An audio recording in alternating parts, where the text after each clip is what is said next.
കൊടുക്കുന്നത് പോരാ. അത് അഭിപ്രായം പറഞ്ഞല്ലോ, അതിലേക്ക് മൂർത്തി സാർ അഭിപ്രായം പറഞ്ഞല്ലോ.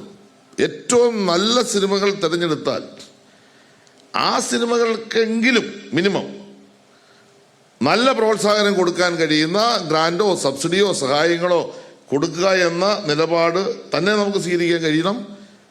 കൂടുതൽ സിനിമകൾ എടുക്കാൻ വേണ്ടിയുള്ള നിലപാടുകളിലേക്ക് വരുമ്പോൾ കൂടുതൽ സഹായങ്ങൾ കൊടുക്കേണ്ടി വരും. അതൊരിക്കലും ഒരു നഷ്ടമായി ഞാൻ കാണുന്നില്ല. അത് കൊടുത്താൽ സിനിമ മേഖല ശാക്തീകരിക്കപ്പെടും. അതിൻ്റെ ഭാഗമായി മറുഭാഗത്തൂടെ നമ്മുടെ ധനകാര്യ മേഖലയിലേക്ക് വലിയ തരത്തിലുള്ള സമ്പത്ത് ഒഴുകി വരും എന്ന കാര്യത്തിൽ ഒരു സംശയവുമില്ല.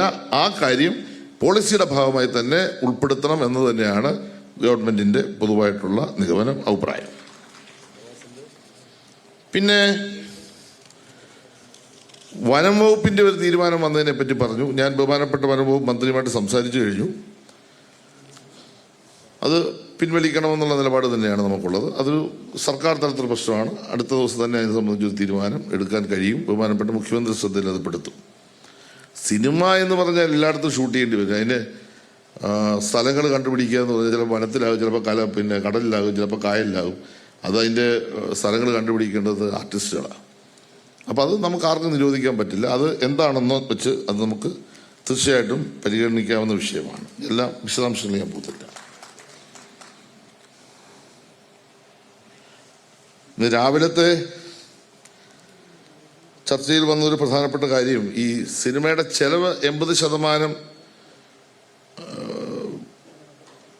ഈ പ്രധാന നടീനടന്മാർക്ക് കൊടുക്കുന്നതിൻ്റെ ഭാഗമായി വരുന്നു. അല്ലെ 20%, ബാക്കിയുള്ള 30% മറ്റ് ആവശ്യമുള്ളവർക്കെല്ലാം കൊടുക്കുന്നു. നമുക്കത് എത്ര ഒഴിവാക്കാൻ പറ്റുമെന്നുള്ളത് നിങ്ങളൊക്കെ തമ്മിൽ തന്നെ ചർച്ച ചെയ്യുന്നതായിരിക്കും നല്ലത്. ഇപ്പോൾ സുരേഷ് ചേട്ടനാണ് ഇവിടെ അത് പറഞ്ഞത്, മോഹൻലാലിന്റെ സ്വന്തം ആളാണ്. ഒന്ന് വിളിച്ച് നമ്മൾ പറഞ്ഞാൽ അദ്ദേഹം കേൾക്കാൻ സാധ്യതയില്ല.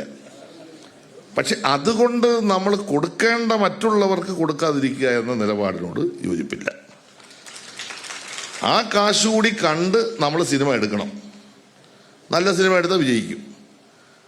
ഏതെങ്കിലും ഒരു ആർട്ടിസ്റ്റിന് പണം കൂടുതൽ കൊടുക്കുന്നത് കൊണ്ട് ഈ മേഖലയിൽ പ്രവർത്തിക്കുന്ന ഏറ്റവും പാവപ്പെട്ടവന് 10, 500, 1000, 2000 കൊടുക്കേണ്ടവന് കൊടുക്കാതിരിക്കുക എന്ന് പറയുന്ന നിലപാട് നമുക്ക് സ്വീകരിക്കാൻ കഴിയില്ല. അപ്പം അതുകൊണ്ട് നമുക്ക് അവരുമായിട്ട് സംസാരിക്കാം. ഇത്രയൊക്കെ മതി, ഒരുപാടായല്ലോ, കുറയ്ക്കുക നമുക്ക് അവരോട് പറയാം. സുരേഷ് ചേട്ടനെ പോലുള്ളവർ മുറുകിയെടുത്താൽ മതി, നമുക്ക് യോജിച്ച് സംസാരിക്കാം. തീർച്ചയായിട്ടും അതിനുള്ള ഒരു അവസരം നമുക്ക് ഉണ്ടാകുമെന്നാണ് ഞാൻ പ്രതീക്ഷിക്കുന്നത്. പിന്നെ ലിംഗസമത്വം സംബന്ധിച്ചുള്ള ചർച്ചകൾ വന്നു. നമ്മൾ മനസ്സിലാക്കേണ്ട ഒരു കാര്യം, ഈ സിനിമാ മേഖല മൊത്തത്തിൽ കുഴപ്പമാണെന്നുള്ള പ്രചരണത്തോടൊന്നും ഗവൺമെന്റ് യോജിപ്പില്ല.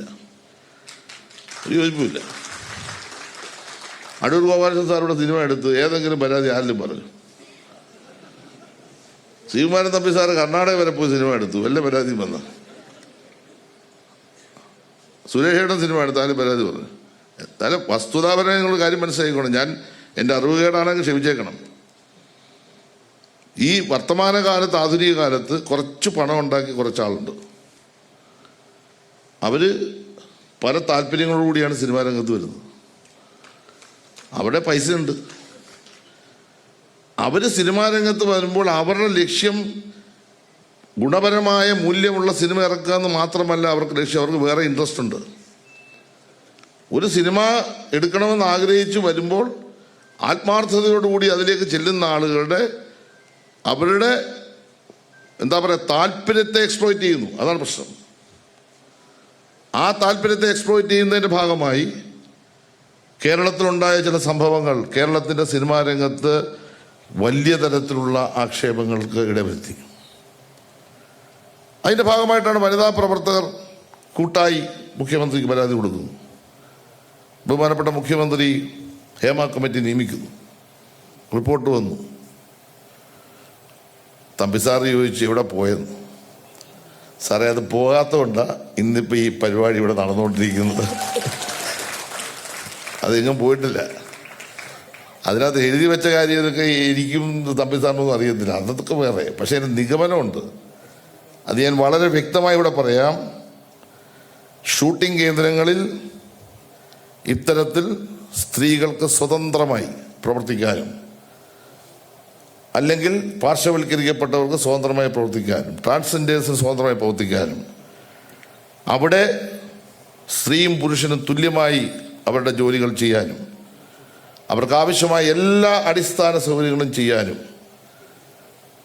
അവർക്ക് പൂർണ്ണ സുരക്ഷ ഉറപ്പുവരുത്തുന്ന ഒരു പോളിസി ആയിരിക്കും സംസ്ഥാന ഗവൺമെന്റ് ഈ കോൺക്ലേവിലൂടെ ഉറപ്പുവരുത്താൻ പോകുന്നത്. ഒരുപാട് വിശദാംശം ചെയ്യാൻ പോകുന്നില്ല.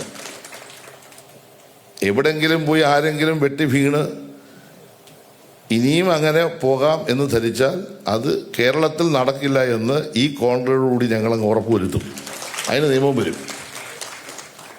അങ്ങനെ ഒരുത്തം ചെയ്യുന്നതിന്റെ പാപഭാരം ഈ ഇൻഡസ്ട്രി സ്നേഹിക്കുന്ന പണിയെടുക്കുന്ന 10,000-കണക്കിന് ആളുകളുടെ ജീവിതത്തെ ബാധിക്കുന്നു. അതുകൊണ്ടാണ് കൂട്ടായി നമ്മൾ തടയണം.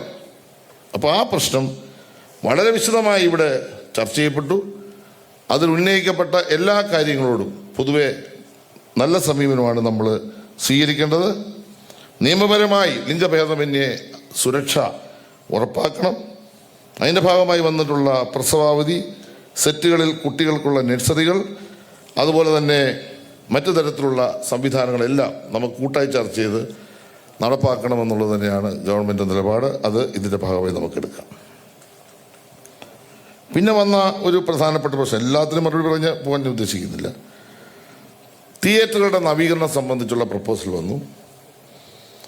പലിശ രഹിതമായോ പലിശ കുറച്ചോ സർക്കാർ പണം കൊടുത്ത് ഇപ്പോൾ കിടക്കുന്ന മോശപ്പെട്ട തിയേറ്ററുകളെ നവീകരിക്കണം എന്ന ഒരു അഭിപ്രായം വന്നു. ശരിയാണ്. ഇവിടെ ചർച്ചയിൽ പങ്കെടുത്ത എൻ്റെ നാട്ടിലെ തിയേറ്റർ ഞാനിപ്പോൾ ആഗ്രഹിക്കുക, പഴയ സന്തോഷ് തിയേറ്റർ ഞാൻ പുനർനിർമ്മിച്ചു.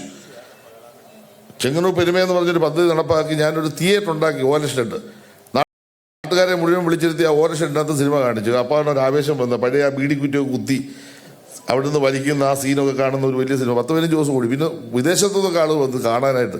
കാരണം ആ പഴയ ബെഞ്ച്, പഴയ സ്റ്റൂള് ഇതിലൊക്കെ ഇരുന്നുള്ള ഒരു സിനിമ വളരെ മനോഹരമായിട്ട് നമ്മുടെ അക്കാദമി അത് ചെയ്തു തന്നു. അത്തരം തിയേറ്ററുകൾ ഇപ്പം നടത്തിക്കൊണ്ട് പോകാൻ അവിടെ സ്വാഭാവികമായിട്ട് പ്രേക്ഷകർ കയറത്തില്ല. കാരണം ആധുനിക സൗകര്യങ്ങൾ വേണം. ഓക്കെ, നമുക്കൊരു കാര്യം ചെയ്യാം. അതെങ്ങനെ നമുക്ക് ചെയ്യണമെന്ന് ആലോചിക്കാം. കേരളത്തിൽ ആധുനിക സംവിധാനങ്ങൾ ഇല്ലാത്ത എല്ലാ തിയേറ്ററുകളെയും നവീകരിക്കാൻ കഴിയുന്ന ഒരു പദ്ധതി, അതിനുള്ള സഹായങ്ങൾ എങ്ങനെ ചെയ്യാൻ പറ്റുമെന്നതിനെ സംബന്ധിച്ച് ഗൗരവമായി ചർച്ച ചെയ്യുന്ന തീരുമാനം കോൺക്ലേവിന്റെ ഭാഗമായി എടുക്കാം എന്നതാണ് എനിക്കിവിടെ പൊതുവെ ആ കാര്യത്തെ സംബന്ധിച്ച് പറയാനുള്ളത്. അതിന് വായ്പ കൊടുക്കാം, പലിശ കുറച്ചാണെങ്കിൽ പലിശ കുറച്ച് കൊടുക്കാം. നമുക്കത് ആലോചിക്കാൻ എങ്ങനെയാണ് അതിൻ്റെ സ്കീം. നമുക്ക് ഇപ്പോൾ ഒരുപാട് ധനകാര്യ സ്ഥാപനമുണ്ട്. അത്തരം സ്ഥാപനങ്ങളെല്ലാം നമുക്ക് സമീപിക്കാം. നമുക്ക് എന്തായാലും ഒരു പ്രോഗ്രാം അതിൻ്റെ ഭാഗമായിട്ട് ഏറ്റെടുക്കണം എന്നത് തന്നെയാണ് പറഞ്ഞതിനോട് ഞാൻ പൊതുവെ യോജിപ്പിക്കുകയാണ്. തിയേറ്ററുകൾ സ്മാർട്ട് മീറ്റർ വെച്ച് പിഴകൾ അത് ഗവൺമെൻറ് തലത്തിൽ പരിശോധിക്കും എന്ന കാര്യം പറയാൻ ഞാൻ ആഗ്രഹിക്കുകയാണ്. ഓൺലൈൻ ട്രോളിംഗ്, സൈബർ ആക്രമണം എന്നിവ നേരിടാൻ നിയമപരമായ സുരക്ഷ ഗൗരവമായി തന്നെ പരിശോധിക്കും. അതുപോലെ തന്നെ ചലച്ചിത്രമേളയിലേക്ക് സിനിമകൾ തിരഞ്ഞെടുക്കുന്ന സംസ്ഥാന തലത്തിൽ ജൂറി തീർച്ചയായിട്ടും നമുക്ക് നിശ്ചയിക്കാവുന്നതാണ്. തിയേറ്ററുകളിൽ പോപ്കോൺ അടക്കമുള്ള ഭക്ഷ്യവസ്തുക്കളുടെ വില അത് ഏകീകരിക്കണം, വില കുറയ്ക്കണം, നിയന്ത്രിക്കണം. സിനിമയ്ക്കുള്ള ടിക്കറ്റിനേക്കാൾ കൂടുതൽ പൈസയാണ് പോപ്കോൺ കഴിച്ച് കളയുന്നത്. അപ്പോൾ അതുകൊണ്ട് ആ പറഞ്ഞതിനോട് നമുക്ക് പൊതുവായിട്ട് യോജിക്കാം. അത് തിയേറ്ററുകാരുമായിട്ടുള്ള സംസാരിക്കണം. ചിലപ്പോൾ അവരായിരിക്കും അത്രയും കൂടുതൽ എമൗണ്ട് മേടിക്കുന്നത്. കിട്ടിയ അവസരത്തിലങ്ങ് അറക്കുക, അത് വേണ്ട. വരുന്ന ആൾ വരണ്ടേ സിനിമ കാണാൻ. വന്നില്ല പിന്നെ സിനിമ പ്രയോജനപ്പെടുന്നില്ലല്ലോ. സിനിമ എത്ര ദിവസം പ്രദർശിപ്പിക്കണം, ഇത്തരം നയപരമായ കാര്യങ്ങളെല്ലാം നമുക്ക് നോക്കാം. AI പോലുള്ള സാങ്കേതിക വിദ്യയുടെ ഉപയോഗം, അതിൻ്റെ നിയമപരമായ സാധ്യതകൾ നമുക്ക് ഇതിൻ്റെ ഭാഗമായി ചർച്ച ചെയ്യണം. സാങ്കേതിക വിദ്യയുടെ ഏറ്റവും പുതിയ സാധ്യതകൾ എങ്ങനെയാണ് നമ്മുടെ മലയാള സിനിമയെ കൊണ്ടുവരേണ്ടത്, അതിലെന്തൊക്കെയാണ് ചെയ്യേണ്ടത് നമുക്ക് ചർച്ച ചെയ്യാം. മൂല്യങ്ങളെ ഉയർത്തിപ്പിടിച്ചും വർത്തമാനകാലത്തെ വെല്ലുവിളി ഏറ്റെടുത്തു വിദ്വേഷവും പകയുമില്ലാത്ത സ്നേഹസമ്പന്നമായ കേരളം, ഭാഷയുടെ വളർച്ച, മതനിരപേക്ഷത, അന്ധവിശ്വാസങ്ങൾ, അനാചാരങ്ങളില്ലാത്ത മലയാള മണ്ണ്, എങ്ങനെ നവകേരള സൃഷ്ടിയിൽ തീർച്ചയായിട്ടും സിനിമയുടെ പങ്ക് ഉറപ്പാക്കാൻ കഴിയും എന്നത് ഗൗരവമായി തന്നെ നമുക്ക് ചിന്തിക്കേണ്ടതാണ്. പ്രാദേശിക കലാകാരന്മാരെയും സ്വതന്ത്ര സിനിമയും പ്രോത്സാഹിപ്പിക്കാൻ കഴിയുമാറ് ഇവിടെ നിർദ്ദേശിച്ച എല്ലാ കാര്യങ്ങളോടും യോജിപ്പാണ്. അതിൽ സ്വതന്ത്ര സിനിമകൾക്ക് സബ്സിഡി വർദ്ധിപ്പിക്കണം, പോളിസിയുടെ ഭാഗമായി നമുക്ക് നിശ്ചയിക്കേണ്ടതാണ്. സ്വതന്ത്ര സിനിമകൾക്ക് തിയേറ്റർ റിലീസും OTT പ്രവേശനം ഉറപ്പാക്കണം എന്ന കാര്യം പറഞ്ഞു. പരിഗണിക്കുമെന്ന കാര്യം ഉറപ്പു പറയാൻ ഞാൻ ആഗ്രഹിക്കുകയാണ്. സർക്കാർ തിയേറ്ററിൽ ഒരു ഷോ, അത് ഞാൻ ഈ കോൺക്ലേവിൽ തന്നെ ഉറപ്പിരുന്നു, സർക്കാർ തിയേറ്ററിൽ ഒരു ഷോ സ്വതന്ത്ര സിനിമയ്ക്ക് കൊടുക്കും. അതുപോലെ തന്നെ KR നാരായൺ ഇൻസ്റ്റിറ്റ്യൂട്ടുമായി ബന്ധപ്പെട്ട് ഇവിടെ പറഞ്ഞു. അടൂർ സാറ് അവിടെ അതിൻ്റെ ചെയർമാനായിരുന്നതുകൊണ്ട് അദ്ദേഹത്തിൻ്റെ ഒരു അനുഭവം പറഞ്ഞു. അത് ഗവൺമെൻറ് പക്ഷേ നന്നായിട്ട്, അത് നമ്മുടെ വകുപ്പിൻ്റെ കീഴിലല്ല, പക്ഷേ ഗവൺമെൻറ് നന്നായിട്ട് അത് ഇപ്പോൾ കൊണ്ടുപോകുന്നുണ്ട്. അത് പറഞ്ഞ കൂട്ടത്തിൽ ഒരു കാര്യം പറഞ്ഞു, ഇവിടെ 10,000-കണക്കിന് ആളുകൾക്ക് സിനിമ വിദ്യാഭ്യാസത്തിന് താല്പര്യമുണ്ട്, പക്ഷേ 10 സീറ്റേ ഉള്ളൂ. എന്നാൽ ഇവിടെ ഒരു താല്പര്യമില്ലാത്ത വിഷയങ്ങൾ പഠിപ്പിക്കാൻ 10,000-കണക്കിന് സീറ്റ് കേരളത്തിൽ ഒഴിഞ്ഞു കിടക്കും. അത് നല്ലൊരു ചിന്തയാണ് പറഞ്ഞത്. തീർച്ചയായിട്ടും അതിനോട് നമ്മൾ യോജിക്കുകയാണ്. ബഹുമാനപ്പെട്ട ധനമന്ത്രിയുണ്ട് കേരളത്തിൽ. തീർച്ചയായിട്ടും നമ്മുടെ സിനിമ കോൺക്ലേവിന്റെ സമാപന സമ്മേളനത്തിൽ സംസാരിക്കുകയായിരുന്നു മന്ത്രി സജി ചെറിയാൻ. ശ്രീകുമാരൻ തമ്പിയുടെ വിമർശനത്തിനും മറ്റും കുറിക്കുകൊള്ളുന്ന മറുപടിയാണ് അദ്ദേഹം ആ വേദി നൽകിയിരിക്കുന്നത്. ഇതോടുകൂടി വാർത്താ ബുള്ളറ്റിൻ പൂർണ്ണമാവുകയാണ്.